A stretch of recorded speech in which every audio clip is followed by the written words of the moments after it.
Exodus chapter 1. These are the names of the sons of Israel, that is Jacob, who moved to Egypt with their father, each with his family: Reuben, Simeon, Levi, Judah, Issachar, Zebulun, Benjamin, Dan, Naphtali, Gad, and Asher. In all, Jacob had 70 descendants in Egypt, including Joseph, who was already there. In time, Joseph and all of his brothers died, ending that entire generation. But their descendants, the Israelites, had many children and grandchildren.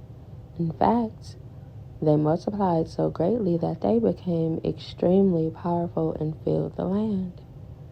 Eventually, a new king came to power in Egypt who knew nothing about Joseph or what he had done. He said to his people, "Look, the people of Israel now outnumber us and are stronger than we are. We must make a plan to keep them from growing even more. If we don't, and if war breaks out, they will join our enemies and fight against us. Then they will escape from the country." So the Egyptians made the Israelites their slaves. They appointed brutal slave drivers over them, hoping to wear them down with crushing labor. They forced them to build the cities of Patham and Ramesses as supply centers for the king. But the more the Egyptians oppressed them, the more the Israelites multiplied and spread. And the more alarmed the Egyptians became. So the Egyptians worked the people of Israel without mercy. They made their lives bitter, forcing them to mix mortar and make bricks and do all the work in the fields. They were ruthless in all their demands.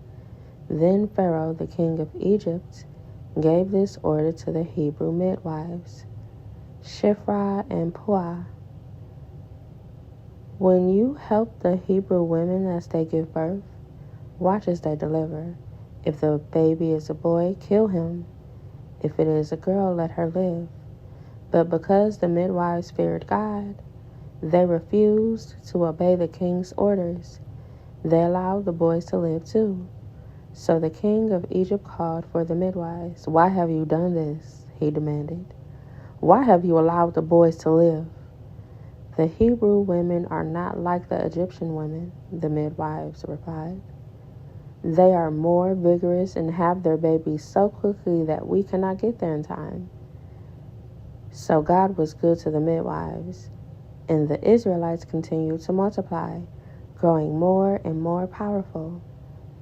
And because the midwives feared God, he gave them families of their own.